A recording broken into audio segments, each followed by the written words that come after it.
Females विव undergone normal delivery बहुत commonly देखा गया है कि उनमें इनकॉन्टिनेंस की प्रॉब्लम देखी जाती है। एक्सरसाइजेज अगर इनकॉर्पोरेट कर लें एंड अपने आप को एक स्ट्रिक्ट रूटीन में रखें तो ऑब्वियसली चीजें उनके लिए स्मूथ हो जाएंगी। आजकल ऑनलाइन सर्विसेज अवेलेबल हैं जिनके थ्रू वो अपने आप को फोर्सफुली रूटीन में डाल सकती हैं। मतलब अगर हम खुद नहीं कर पा रहे हैं तो why not go ask for a help. नमस्ते, सत श्री अकाल, आदाब। आप सभी का स्वागत है and welcome to another powerful podcast at BJM health channel.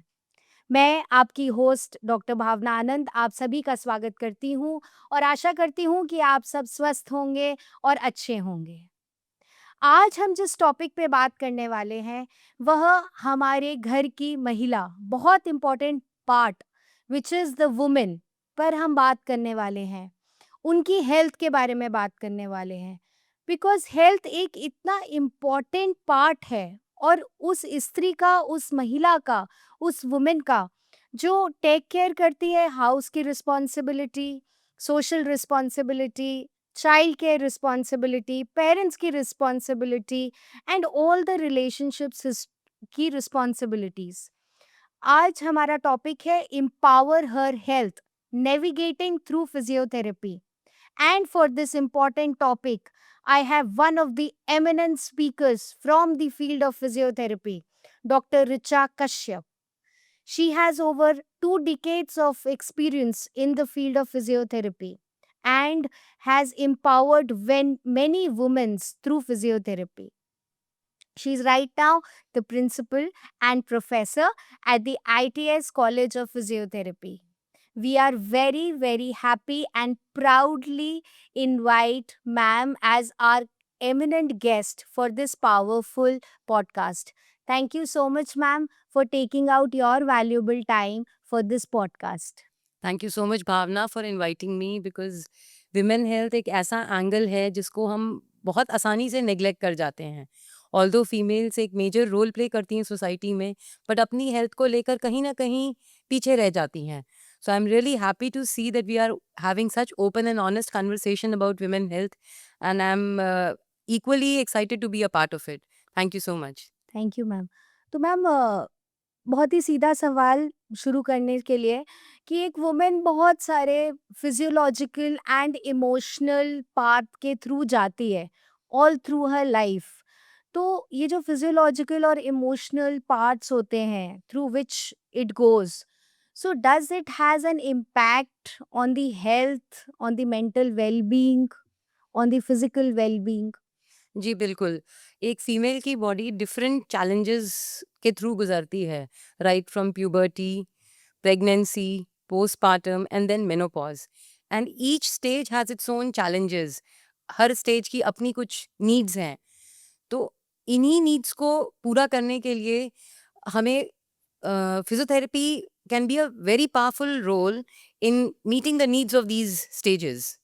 बिल्कुल सही कह रहे हैं मैम। जो ये फिजियोलॉजिकल और इमोशनल पार्ट आता है, तो इसमें क्या कुछ हार्मोन्स का भी पार्ट आता है? जी बिल्कुल, हर स्टेज में हार्मोनल डिमांड्स डिफरेंट होती हैं। एक बच्ची जो टीनेज में जाती है, उसके हार्मोनल चेंजेस के कारण उसकी बॉडी का ग्रोथ होता है, breast development and all. So teenage में बॉडी की डिफरेंट डिमांड्स हैं। अगेन प्रेगनेंसी में हार्मोनल डिमांड्स डिफरेंट होती हैं, because of which females body undergoes changes, postural changes आते हैं उसमें।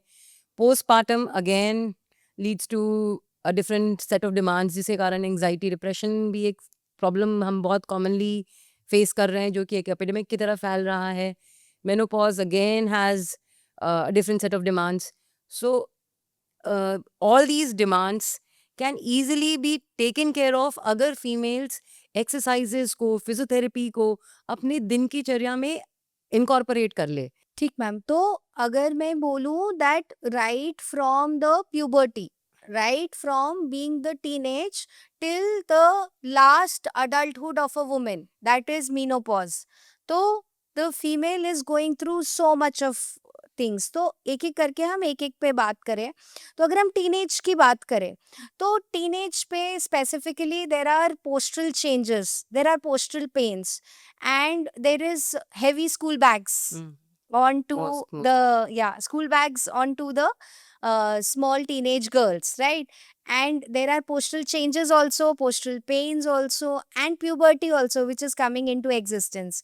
And there are cramps also, back cramps, which are, and period pains. Hmm. So how do we tackle it as a physiotherapist, and how can we as physiotherapists can help them so that they can have a empowered teenage or puberty? जैसे एक लड़की एक teenage stage में आती है, वैसे उसकी body में कुछ चेंजेस आते हैं because of the breast development.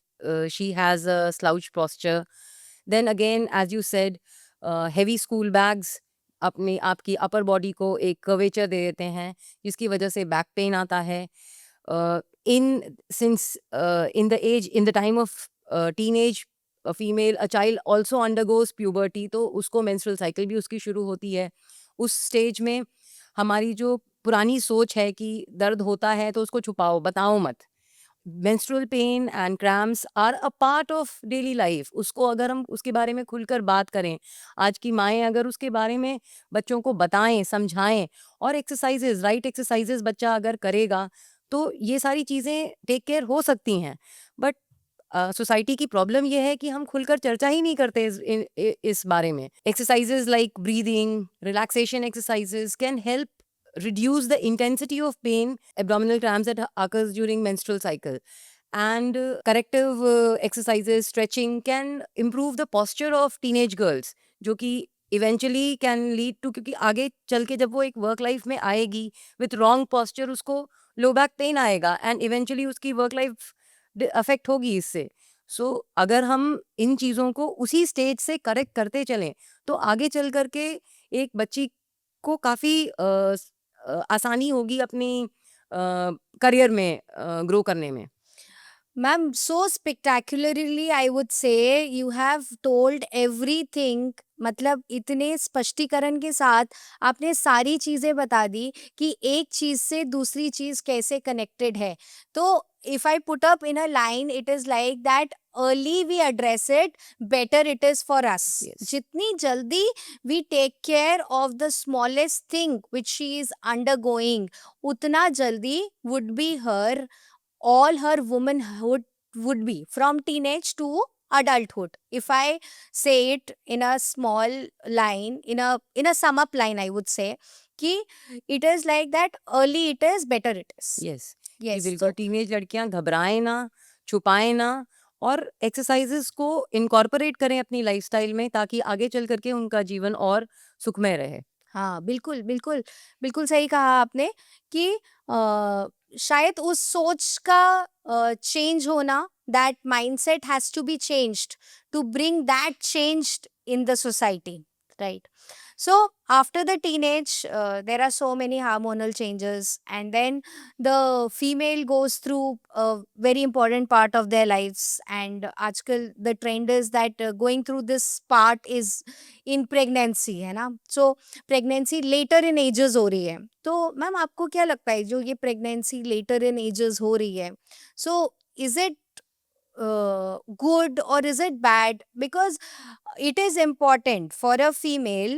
I was reading also somewhere that it is important for a female to have career growth also, to be financially competent also. And when she is financially competent, then she is going through the pregnancy also.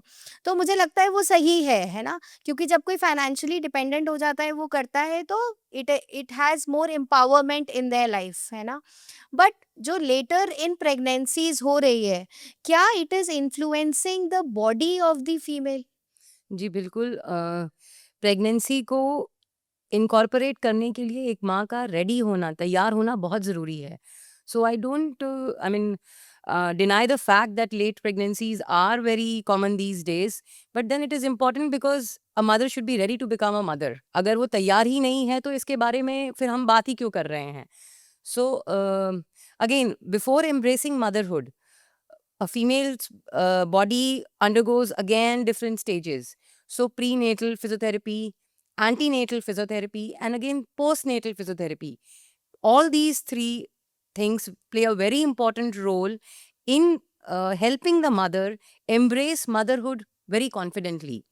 जैसा कि आप हम सभी जानते हैं कि motherhood जो है, जो जेस्टेशनल पीरियड होता है, वो 9 मंथ्स का होता है।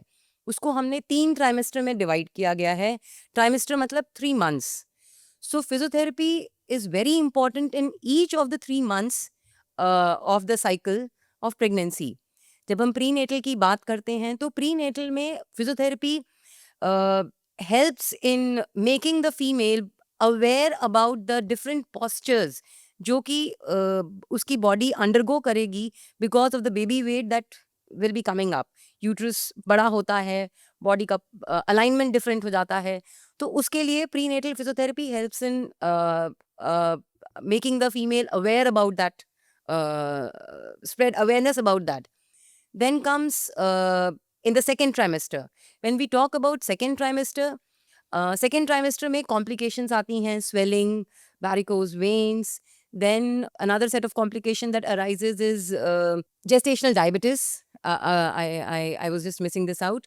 So सेकेंड ट्राइमेस्टर में अगर फीमेल्स एक्सरसाइज करती हैं, राइट एक्सरसाइजेस करती हैं, तो you can avoid these complication. Swelling avoid हो सकती है अगर आप फ्रीक्वेंट एक्सरसाइजेस करेंगे। वैरिकोज वेन्स अगर आप स्टैग्नेंट पॉस्चर्स मेंटेन ना करें तो अवॉइड हो सकता है। And again gestational diabetes is one thing. If you stay active, it also helps in putting on extra weight, baby weight की जो हम बात करते हैं, बिकॉज आज की महिला बहुत ज़्यादा अवेयर है कि post pregnancy wants to get back in shape as early as possible. So physiotherapy also helps in not putting out extra weight in the body. Then comes your last trimester. Last 3 months में physiotherapy helps in with exercises जिसकी वजह से normal deliveries आजकल बहुत आसान हो गई हैं। आजकल लमास टेक्निक आ गई है जिसकी वजह से आप बहुत आसानी से without pain normal deliveries करा सकते हो if you do your right set of exercises. So yes, physiotherapy does play a very important role in each of these stages and helps embracing a female with motherhood with more confidence. Absolutely. So, ma'am, you have summed up so easily, है ना? So, in the first trimester, there are hormonal changes. यहाँ पे hormones पे change होगा. In the second trimester there are certain things which comes in to existence, जैसे कि varicose veins हो जाता है, gestational diabetes which is very common. And I think that saying that the female is so much aware of that body weight, and if that is being controlled through a proper set of prenatal exercises, that can tremendously help our young women who are going towards the motherhood. And I would also say ki the the words which you said right now, that the female should be prepared for the motherhood, that is very very important because of the changing world and the change which is coming. इतना बदलाव जो आ रहा है, because motherhood, I think it is a very special feeling, है ना? Because you have to cater yourself and you have to cater the baby also. और मैंने कहीं पढ़ा था कि माँ बनना एक दूसरा जन्म के बिल्कुल। बराबर होता है. तो अगर माँ बनना दूसरे जन्म के बराबर होता है, तो you are also going towards the next birth. So you should also be prepared for it. वो जो preparedness आती है, does the family members influence that preparedness? आपको ऐसा लगता है मैम? बिल्कुल। इस पूरे स्टेज में, इस पूरी प्रेगनेंसी के दौरान अगर फैमिली सपोर्ट रहता है तो विमेन के लिए चीज़ें बहुत आसान हो जाती हैं, क्योंकि बॉडी में चेंजेस आ रहे हैं, हार्मोनल चेंजेस आ रहे हैं। उन सारी चीज़ों को एक्सेप्ट करना, उनके साथ जूझना, लड़ना, plus as you said most of the females are working these days, तो वर्क की अलग सेट ऑफ डिमांड्स हैं। उन सबके साथ उन सबको एक साथ लेकर चलने में अगर फैमिली सपोर्ट रहता है तो किसी भी फीमेल के लिए चीज़ें आसान हो जाती हैं। Family does plays a very important role.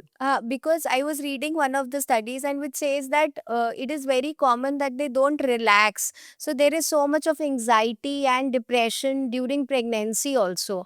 And there is a new technique which has come into existence which says that हमारे जो पुराने वेदास कहते थे, वो ये कहते थे कि जो माँ सोचती है वही बच्चे पे आता है ना? So how that is also influencing through the family and work life, working women's, all of these factors, kahin na kahin, I think they are also influencing the pregnancy. Yes, you're right. All these factors are influencing pregnancy and इन सब चीज़ों को झेलने के लिए relaxation exercises हैं, breathing exercises हैं। अगर एक माँ करना शुरू कर देती है तो ऑब्वियसली ये सारी मुश्किलों का वो डट कर सामना कर पाती है।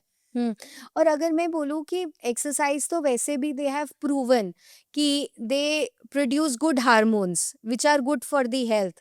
एंड आई थिंक जब प्रेगनेंसी हो रही होती है, there are so much of hormones which are increasing and decreasing, and if one good hormone come into existence that can help them. Hmm. So, this was all about pregnancy. Now, after the pregnancy, there's come a very important part, that is after the delivery, there's postpartum, है ना? So, when postpartum come into existence, it is all a new lifestyle for a mother. तो यहाँ पे how physiotherapy can empower her?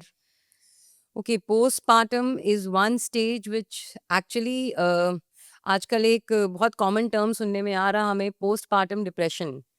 And it's spreading like epidemic these days, कि बहुत common है। माँ उस स्टेज से गुजर रही है जिसके लिए वो शायद तैयार नहीं थी, या कहेंगे एक नया जीवन है उसके लिए, खुद को भी संभालना, एक बच्चे की नीड्स को पूरा करना। सो कहीं ना कहीं फीमेल थोड़ा सा डिप्रेशन में चली जाती है, बिकॉज उसके लिए मुश्किलें आती हैं। सो उन चीज़ों को हैंडल करने के लिए, प्लस बॉडी जो शेप चेंज हुआ है उसको भी एक्सेप्ट करना है एक मदर को। सो जब हम फिजियोथेरेपी की बात करते हैं, physiotherapy helps in getting back to normal life. बहुत ज़रूरी है कि फीमेल जितनी जल्दी एक मदरहुड को एम्ब्रेस करे और अपनी दिनचर्या में वापस आ सके। जब हम females who undergone normal delivery, they undergo, बहुत कॉमनली देखा गया है कि उनमें इनकॉन्टिनेंस की प्रॉब्लम देखी जाती है, यूरिन लीक होता है, and they can not discuss this openly. So इसके लिए एक एक्सरसाइज रेजिम है जो हम लोग फॉलो करते हैं, कीगल्स एक्सरसाइजेज। एक फीमेल अगर उन एक्सरसाइजेज को करती है तो this problem can be taken care of. Another problem that is seen these days in postpartum is that diastasis recti. Diastasis recti की जब हम बात करते हैं तो diastasis recti is when a female puts on body weight, क्योंकि most of the weight comes in front of the body, सामने की जो मसल है ना वो स्प्लिट हो जाती है, and when it splits after the pregnancy, after the delivery of the baby, it shows up, एक बेली की तरह दिखती है वो।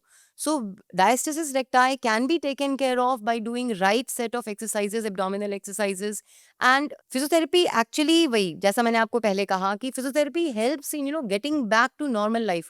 डिप्रेशन एंड जो postpartum depression commonly देखा जा रहा है, उसके लिए भी relaxation exercises हैं, जो कि अगर फीमेल करती है तो वो मतलब इन सब चीज़ों से आराम से निकल सकती है। Bilkul, absolutely. I think you have summed up everything, that the first and the foremost after the normal delivery, there is incontinence, which is very common.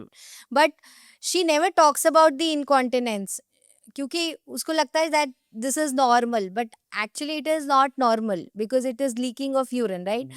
And then second is diastasis recti, which is normally seen after cesarean section because the cut is being so vertically being done onto the abdomen, तो जो muscle होती है वो दो में चली जाती है, सो द बट जो उसके मसल फाइबर्स होते हैं वो सीधा सीधा रहते हैं, so that is also causing the decrease in the abdominal strength and the muscle strength.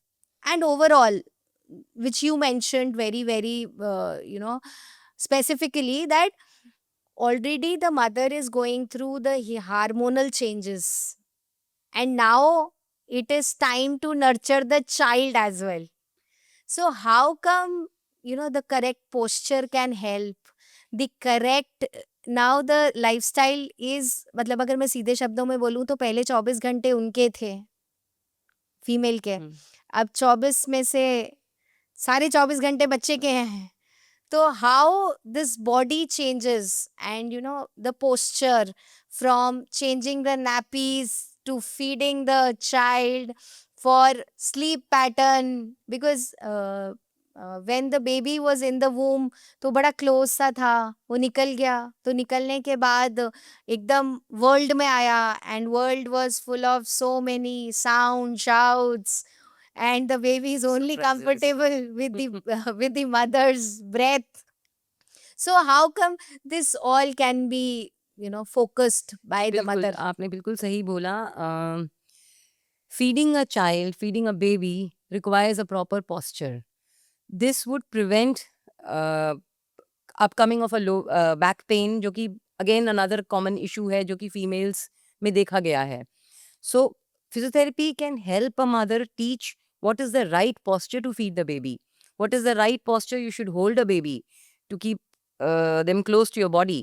It is, I mean, physiotherapy is such a vast thing कि हम, मतलब मैं आपको छोटे से उसमें सम अप नहीं कर पाऊंगी, but it does play a very important role in, for a female to come back to normal life as soon as possible, regain the body shape, and avoid future back pains when she would, come back to her work environment. हम्म तो absolutely जो posture की बात करी आपने वो सब किया. And what about the changes she will be going through, because जब वो स्लीप पैटर्न बेबी के स्लीप पैटर्न से करेगी तो she would be resistible, she would be irritable. So how can exercise help them in that way? जैसा मैंने आपको बताया, अगेन यही रेजिस्टेंस डिप्रेशन का रीजन होता है कि एक्सेप्ट नहीं कर पाते हैं कि भाई पहले तो हम 12 घंटे सो पा रहे थे, अब हमें 2 घंटे भी नहीं मिल रहे हैं सोने को.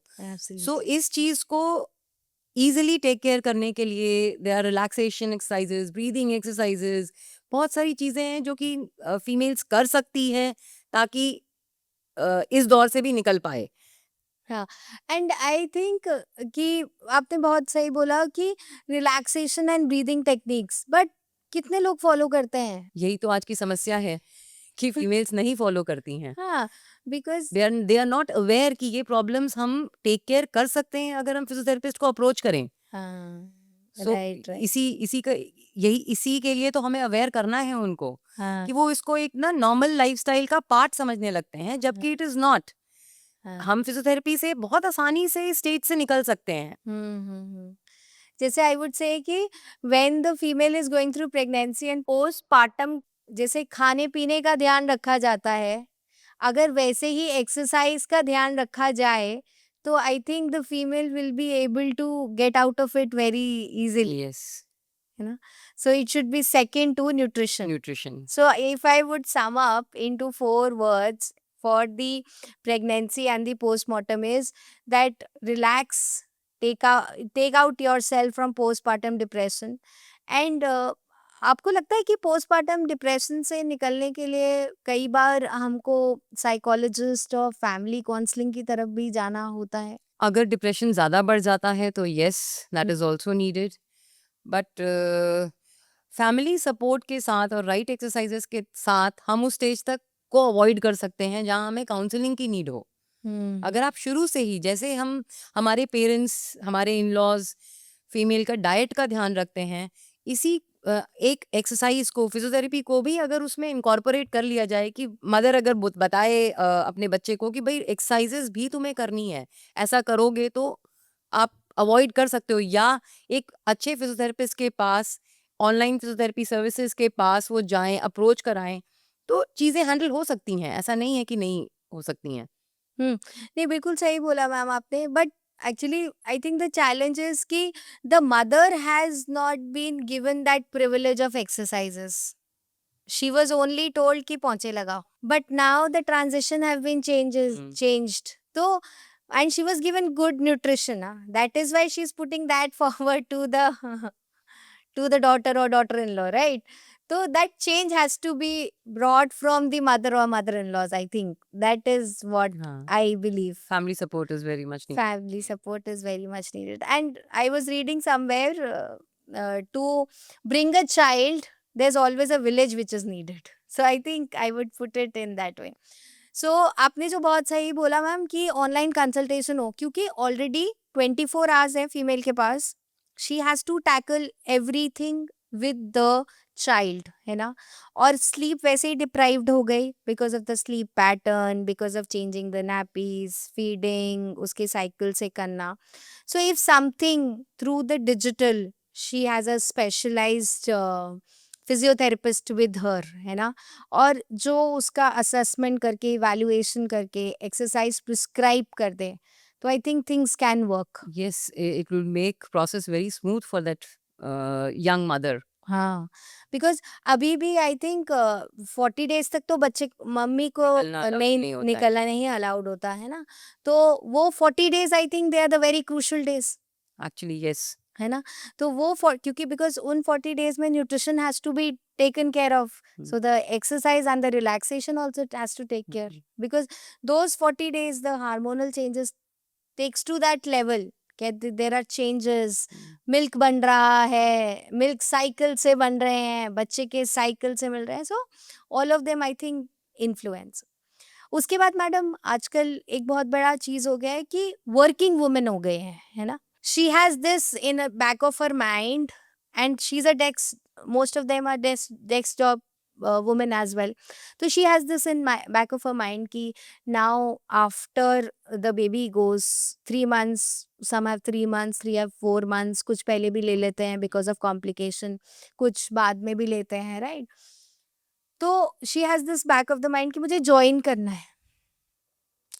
तो that working woman, how does she takes care of the postpartum time also, baby also, and the trend has changed now, it is work from home, so how will she take care of working from home as well? Take care of working from home is again, I mean, she should learn how to incorporate all these things in a daily life. एक routine set करना कि भाई मुझे इतने से इतने बजे तक ये काम करना है, इसके बाद मुझे ये मेरा मी टाइम है. And set a routine for herself. It is very important कि फीमेल खुद पहले रूटीन में आए. And exercises are the best way to give yourself a good routine to handle. आज की डेट में मैं भी सुबह उठ करके रोज 1 घंटा एक्सरसाइज करने के बाद अपनी दिन की चर्या शुरू करती हूँ. Because I know if I don't follow a strict routine for my self, it will be very difficult for me कि मैं एक रिस्पॉन्सिबिलिटी टेक केयर करूँ being a mother. I have senior citizens at home, उनको plus work front पे college को देखना है, students को मैनेज करना है. सो फीमेल्स एक्सरसाइजेज अगर इनकॉर्पोरेट कर लें एंड अपने आप को एक स्ट्रिक्ट रूटीन में रखें तो ऑब्वियसली चीज़ें उनके लिए स्मूथ हो जाएंगी. So the tagline, or I would say that forcefully she has to be in routine. Yes. But how difficult is she for being in a routine? See forceful, जैसे मैंने बताया आपको कि आजकल ऑनलाइन सर्विसेज अवेलेबल हैं जिनके through वो अपने आप को फोर्सफुली रूटीन में डाल सकती हैं. मतलब अगर हम खुद नहीं कर पा रहे हैं तो why not go ask for a help. And though services are not, I mean, expensive enough. वो बहुत बेयर मिनिमम आपसे ले रहे हैं to put you put yourself into a set of exercise regime which is needed for your body, which will help you to come back to your work life more easily. So I mean, they should be incorporating these things in their life. मतलब very very meticulously you just have said few very important words कि if you take those services it is good for you to be in routine, because जब हम किसी doctor की appointment ले लेते हैं तो हम बहुत स्ट्रिक्टली उस डॉक्टर तक उस समय तक ज़रूर पहुंचते हैं, एंड जब हम किसी को कमिट कर देते हैं तो हम ज़रूर ही करते हैं. बिल्कुल. बिल्कुल, because we I think we come out of that comfort zone. And what is more expensive than our health? I would put Actually, it like this, है ना? Because health is something, it is an, if we spend something on our health, it is like an investment, because it will be for long term for us, है ना? health cannot be neglected at any cost. Exactly, health cannot be neglected at any cost. I agree with it. And women health should never be neglected because women has to take care of so many things: Responsibilities. work, life, balance, children, parents, like you said very specifically, right? That I have senior citizen at heart, you have your children at home who are also watching you and taking from you that how to live a life, right? Because for them we are the idols. I know exercises, I somehow feel exercises make you more fit, Hmm. more active. बिल्कुल बिल्कुल. So And physiotherapy is a key towards your exercise regime.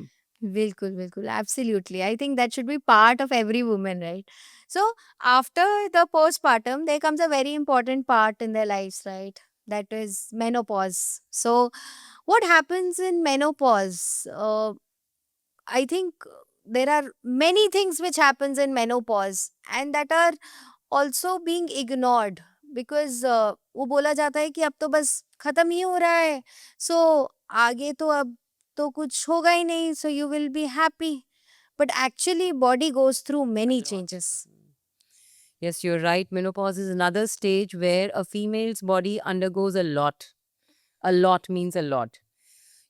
Decline in certain hormones level is leading to, calcium deficiency, is leading to osteoporosis, which is very common these days, which is again one of the causes of back pain, female back pain.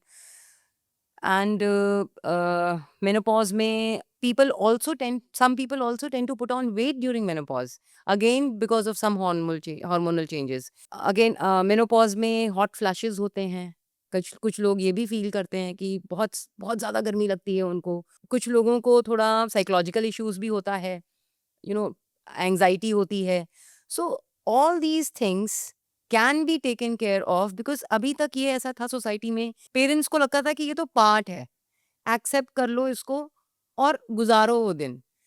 But आजकल ऐसा नहीं है. आप इन सारी चीज़ों को, चाहे वो आपकी एक्सेसिव वेट गेन हो, चाहे वो ऑस्टियोपोरोसिस हो, चाहे वो एंग्जाइटी हो, all these things can be taken care of with exercises, physiotherapy per se. I mean, when we talk about osteoporosis, weight bearing exercises अगर हम करें, resistant exercises अगर हम करें, तो osteoporosis can be taken care of.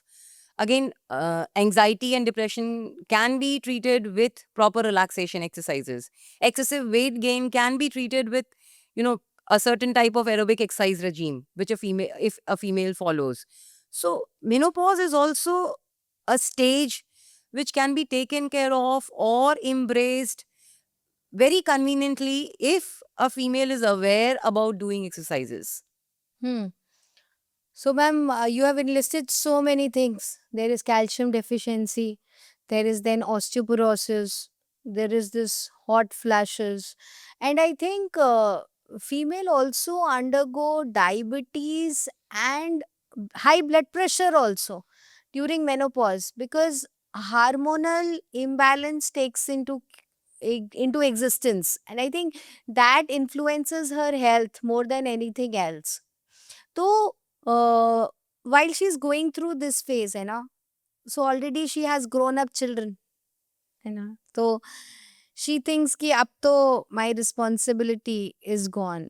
So how can she be aware and she take care of each one of it through nutrition also, through supplements also? Because I think for calcium and osteoporosis, there are certain exercises which are only and only made for osteoporosis, Yes. right? So how can female can go through that as well? See, taking supplements, I suppose, aajkal females are very much aware कि once you are crossing 40, you are supposed to take calcium supplements. By default, बिना doctor के पास जाए ही females ने supplements शुरू कर दिया है आज की डेट में. इतनी अवेयरनेस तो हो गई है. बट येस, फिजियोथेरेपी के थ्रू हम ऑस्टियोपोरोसिस को टैकल कर सकते हैं. शायद इतनी अवेयरनेस अभी लोगों में नहीं है.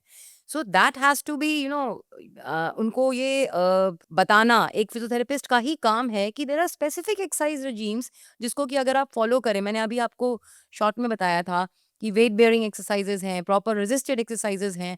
अगर वो एक्सरसाइजेज कोई फीमेल करती है, so they can tackle their osteoporosis का problem very conveniently, very easily.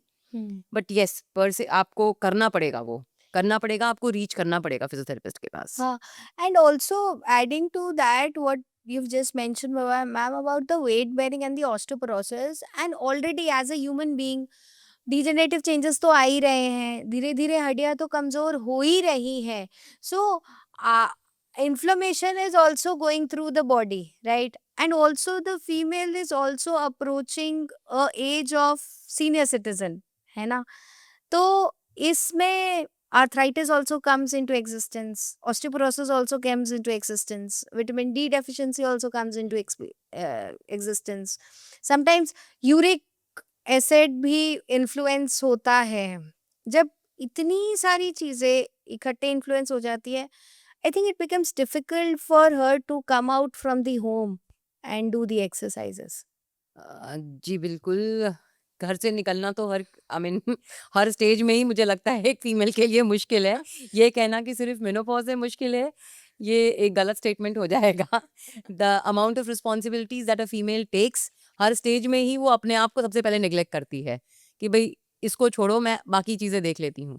So that's what I said कि ऑनलाइन फिजियोथेरेपी सर्विसेज एक ईज़ी प्लेटफ़ॉर्म है जो कि एक फीमेल को future complications like arthritis as you mentioned उससे भी बचाता है। एंड एक्सरसाइज़ेज़ ना ऐसा नहीं है कि एक्सरसाइज़ेज़ एक जनरल एक्सरसाइज़ेज़ हैं। हर बॉडी की रिक्वायरमेंट अलग है। हर बॉडी की स्पेसिफिकेशंस अलग हैं। सो हमारी बॉडी के लिए कौन-सी एक्सरसाइज़ की नीड हमें है, किस तरह की एक्सरसाइज़ेज़ हमें करनी है, वो सिर्फ़ एक फिजियोथेरेपिस्ट ही हमें बता सकता है। तो अगर हम एक फिजियोथेरेपिस्ट को अप्रोच करें, वो हमारी बॉडी के हिसाब से हमारी कितनी एक इंटेंसिटी की एक्सरसाइज हमें करनी है, कितनी बार हमें एक्सरसाइज करनी है, कौन सी एक्सरसाइज हमें करनी है, इन सारी चीज़ों की हमें अगर जानकारी दे दे, हमें जानकारी मिल जाए, तो हमारे लिए चीज़ें आसान हो जाती हैं। So that's what I said कि ऑनलाइन फिजियोथेरेपी सर्विसेज एक बहुत आसान तरीका है जिससे कि फीमेल्स इस जर्नी को भी अपना अ, आसान बना सकती है। बिल्कुल एब्सोल्युटली। जैसे हम खाना ऑर्डर कर लेते हैं मोबाइल के through, and we do everything through the mobile within 10 minutes or 15 minutes. So if something is over a mobile, that can help them to take care of their health, and I think that taking care of health is very important. And very truly you said that it is very difficult for a female to come out from the house at any phase of her life, right? बिल्कुल सही। Because she has to, I think कुछ तो उसको छोड़ना पड़ता है घर से बाहर निकलने के लिए। एंड आई थिंक वही शायद एक महिला है, वही शायद एक स्त्री है, और एक वही शायद एक वर्किंग वुमन है, वही चीज। इसीलिए वो स्पेशल है। इसीलिए वो स्पेशल है, एग्जैक्टली इसलिए हम स्पेशल हैं। ये बोला जाए, ठीक है।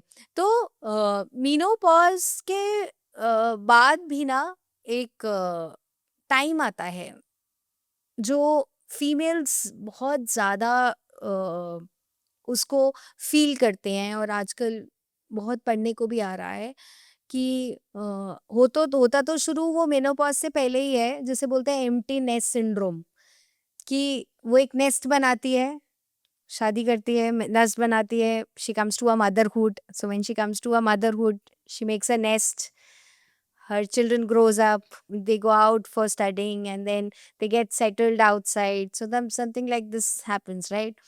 So there is a term which is usually being diagnosed, which is said empty nest syndrome, and that is a very much more impact on women, on female.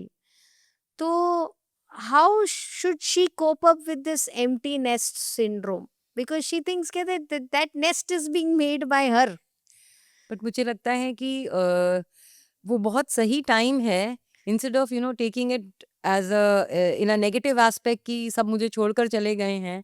I should say एक female को इसको इस तरह से लेना चाहिए कि यही वो राइट टाइम है जब वो अपनी बॉडी पे अपने आप पर ध्यान दे सकती है। Hmm. सो अगर वो खुद में बिजी हो जाए तो शायद वो ये इस फेज को फील ही ना करे। भाई बच्चे बड़े हो रहे हैं, उनकी अब स्पेसिफिक नीड्स हैं, वो उन्होंने अपनी उड़ान उड़नी है, वो तो उड़ेंगे ही। सो अगर आप अपने हेल्थ को इस स्टेज में प्रायोरिटी दे दें और खुद पर ध्यान दें, खुद की बॉडी को पर ध्यान दें, तो आप अपने टाइम का भी यूज़ कर पा रहे हैं और फ्यूचर कॉम्प्लिकेशंस को भी अवॉइड कर रहे हैं। Hmm.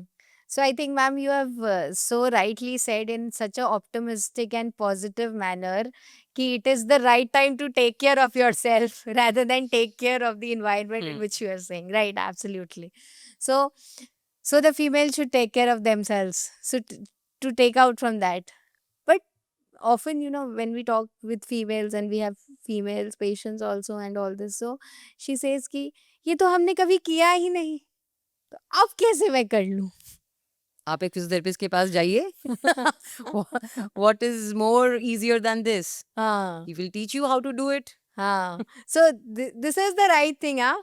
You go and meet a specialist physiotherapist to overcome anything and overcome everything, right? So कई बार क्या होता है मैडम कि the female has when she is approaching the menopause, है ना, तो she also get retired from her job, working women होती है अगर, तो because she touches soon she will be retiring from the job, है ना. तो when she was the working woman and when she was going to the office, she had a different lifestyle altogether, right? And now she will have a different lifestyle altogether. And I think the more number of hormonal changes which comes into existence in female is is moreover different as compared to male, because retirement तो दोनों की जिंदगी में आती है, women की भी और मेन की भी. But you know the studies have been done and बहुत सारी स्टडीज जो बताती भी है, दे से दैट जो वुमेन में चेंजेस आते हैं after they switch their work as a female, and वो वर्क भी स्विच करती है, and then she is coming towards menopause. So, two changes simultaneously. How can we make them aware, or how can we prevent this so that after the retirement वाला भी phase आराम से चला जाए and already उसमें भी menopause हो रहा होगा? देखिए, जब हम एक फीमेल जो कि मेनोपॉज़ एंटर करती है, उस टाइम पर रफली 45 प्लस एज की होती है. So she still has six रफली 15 years in her job career. And इस एज की फीमेल्स मल्टीटास्किंग कर रही होती हैं 45 से पहले. 45 के बाद थोड़ा-सा उनकी ज़िंदगी में ठहराव आता है, क्योंकि बच्चे बड़े हो चुके होते हैं. शायद पेरेंट्स की रिस्पॉन्सिबिलिटी भी उस समय तक अ, या तो कम हो चुकी होती हैं, या फिर अगर रहती भी हैं तो फैमिली मेंबर्स और सपोर्ट के लिए तैयार रहते हैं. सो उस मल्टीटास्किंग फीमेल के लिए अगर वो 45 प्लस एज में जा रही है, अचानक से जब उसके पास काम कम होता है ना, तो उसको लगता है कि वही आपने जो बोला एम्प्टीनेस सिंड्रोम वाली फीलिंग आती है. अब एम्प्टीनेस सिंड्रोम वाली फीलिंग की हम उस स्टेज में एंटर करते हैं. सो एक मल्टीटास्किंग फीमेल का वापस से एक एम्प्टीनेस सिंड्रोम में आना इज़ द राइट मोमेंट, जब वो अपने ऊपर फोकस कर सकती है, क्योंकि ऑस्टियोपोरोसिस एंड इन्फ्लेमेटरी चेंजेस जो कि एक फीमेल बॉडी अंडरगो कर रही है, उसकी वजह से इन फ्यूचर कुछ कॉम्प्लिकेशंस हो सकती हैं, जैसे आर्थराइटिस. उन सब चीज़ों को अवॉइड करने के लिए फिजियोथेरेपी एक रास्ता है. Absolutely, ma'am. What you said is right, because the female is going through that multitasking, है ना, because she has to take care of the office, she has to take care of the home, उसको घर का भी ध्यान रखना है, बच्चों को भी ध्यान रखना है, elderly parents है तो उनका भी ध्यान रखना है. All the responsibility is coming into existence together on a female, है ना. इस एक्चुअली उस मल्टीटास्किंग फेज में एक फीमेल को शायद बहुत सारे प्रॉब्लम्स होती होंगी जिनको वो नज़रअंदाज करती है, जैसे नेक पेन, बैक पेन. वो इग्नोर करके चलती है कि नहीं, ये तो शायद, या एक्सेप्ट कर लेती है कि शायद ये मेरे लाइफ का हिस्सा है. तो ये वो टाइम है जबकि वो इन प्रॉब्लम्स को टेक केयर कर सकती है, इन प्रॉब्लम्स पे वर्क कर सकती है कि भाई मुझे शायद कभी दर्द हुआ था गर्दन में, मुझे शायद बैक पेन रह रहा था. This is the right time when I can do my exercises and correct those things, to take things positively. It is very important for a female कि अपने ऊपर ध्यान दो. सो एब्सोल्युटली जो आपने बताया वो बिल्कुल सही बताया, क्योंकि जब वो बेबी का टेक केयर कर रही होती है, because after the child birth there is toddler phase, है ना, टॉडलर फेज. तो टॉडलर फेज में भी there are so many things which she has to do after her office work, being a working woman, after a desk job, she has to undergo certain things, है ना. तो कई बार वो अपने गर्दन के दर्द को, बैक के दर्द को, और कई बार तो टिंगलिंग सेंसेशंस जो हाथ में आती है उसको इग्नोर कर देते हैं, है ना. और उसके इग्नोरेंस से क्या होता है कि at last there is a problem which is in her head. क्यों? Because at the age of 45 she is doing everything and then she is approaching towards the menopause also. तो वहाँ पे pain is also making her terrible, and the hormonal changes are also making them terrible. So how can this be speculated and told to her that you can avoid this all very easily? This postural corrections जो हम एक physiotherapist हमें बताता है कि जब आप अपने वर्किंग लाइफस्टाइल में होते हैं तो कौन सा करेक्ट पोस्चर आपको लेना चाहिए। अर्गोनॉमिक एडवाइसेस जो हमारे फिजियोथेरेपिस्ट हमें बताते हैं कि क्या आपकी डेस्क की हाइट होनी चाहिए, क्या आपका आई लेवल होना चाहिए। इन सब चीज़ों के बारे में अगर हम अपने प्री मेनोपॉजल एज में समझ जाएं, सीख लें, तो आप उन पेन का टेक केयर कर सकते हो।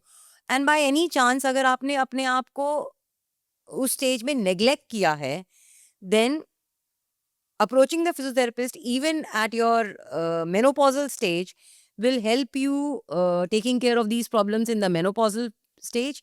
And empty nest syndrome में तो you have ample amount of, any female has ample amount of time कि वो अपने ऊपर ध्यान दे। So very correctly, postural correction exercises and all the exercises, ergonomic advices which can be taken care of after having an appointment with the specialist physiotherapist can help them.